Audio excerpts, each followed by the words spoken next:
रामगन एक प्राचीन गांव था जहां मोहन और सुधीर नाम के दो दोस्त रहते थे। मोहन बहुत मेहनती था, खेती करता था, लेकिन सुधीर कोई काम नहीं करता था, सब कुछ भगवान के भरोसे छोड़। भाई अभी तो परिवार भी बढ़ रहा है। हाँ यार, तुम सही कह रहे हो, लेकिन क्या किया जाए।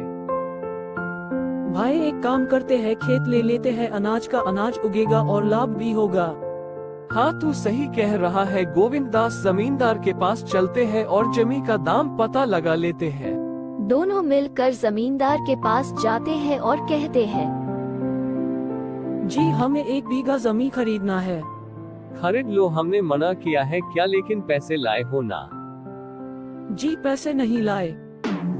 नहीं लाए तो चुरा लो, लेकिन चुराने के बाद हाथ मता जाना वरना सुअर बना दूंगा। गोविंद दास जी, खेत कैसे चुरा सकते हैं, हम तो बस खेत देखे और दाम पूछने आए हैं। जमींदार की बात सुनकर दोनों डर कर बाहर आ जाते हैं। चलो मिलकर हम दोनों खेत ले लेते हैं, जो भी प्रॉफिट होगा आपस में बांट लेंगे। इस तरह मिलकर दोनों खेत ले लेते हैं। मोहन खेत पर चला जाता है और सुधीर पूजा करने लगता है।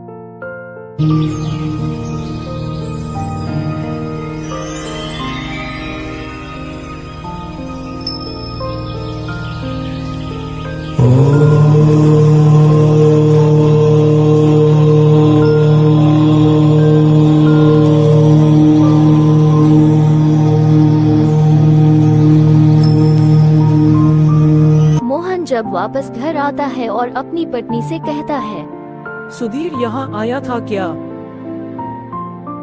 नहीं, यहाँ नहीं आया था। तुम्हारे साथ खेत पर नहीं गया था क्या? नहीं था हमारे साथ।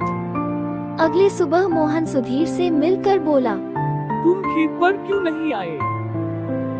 मैं भगवान का पूजा कर रहा था ताकि फसल अच्छी हो।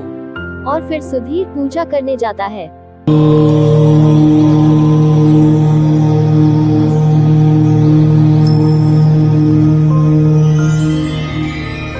सुधीर इसी तरह पूजा करता रखता था। मोहन खेत में काम करता था और कई दिन बीत गए, फसल अच्छी हुई। इतनी अच्छी फसल देखकर दोनों बहुत खुश हुए। वह बहुत अच्छी फसल हुई है। चलो फसल की कटाई करते हैं। हाँ, सब कुछ भगवान की दे, तुम फसल की कटाई शुरू कर दो, मैं भगवान को धन्यवाद देकर आता हूँ। इस तरह मोहन फसल की कटाई करता है और सुधीर भगवान को धन्यवाद देने चला जाता है।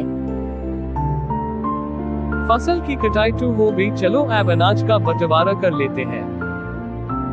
मैंने भगवान से प्रार्थना की है, अनाज का ज्यादा हिस्सा मुझे मिलना चाहिए। मेहनत तो मैंने की है, ज्यादा हिस्सा मुझे मिलना चाहिए। इस बात को लेकर दोनों बहस करने लगते हैं और गांव के मुखिया के पास जाते हैं और सारी बात बताकर कहते हैं, मैंने भगवान से प्रार्थना की है, अनाज का ज्यादा हिस्सा मुझे मिलना चाहिए। मेहनत तो मैंने की है, ज्यादा हिस्सा मुझे मिलना चाहिए। मुखिया दोनों के बातों को सुनकर बोला, मैं तुम्हें एक बोरी कंकड़ मिल हुए चावल देता हूँ, जिसे तुम्हें कल सुबह तक अलग करके देना है। इस बात को दोनों मान लेते हैं और चावल लेकर घर चले जाते हैं। इस तरह मोहन पूरी रात जागकर चावल अलग कर लेता है और दूसरी तरफ सुधीर पूरी रात भगवान से प्रार्थना करता है। अगले सुबह सुधीर मुखिया के पास जाता है और कहता है, मैं तो आ गया। मोहन कहाँ है? लगता है उसके चावल से कंकड़ अलग नहीं हुए। इस बात को सुनकर मुखिया मोहन के घर जाता है और कहता है, अरे मोहन, तुम क्यों नहीं आए? तभी मुखिया रखे चावल को देखता है और खुश होता है। अरे वाह मोहन, तुमने तो चावल से कंकड़ अलग कर लिया है।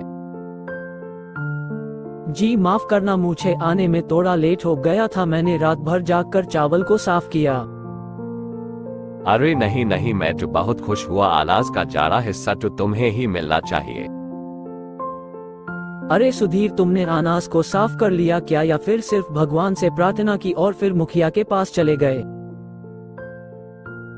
शायद इसने यही किया होगा। मोहन और मुखिया के बातों को सुनकर सुधीर को अपनी गलती का आभास हो गया। इस कहानी से हमें यह सीख मिलती है कि हमें प्रार्थना के साथ साथ मेहनत करना जरूरी है, क्योंकि कर्म ही फल है।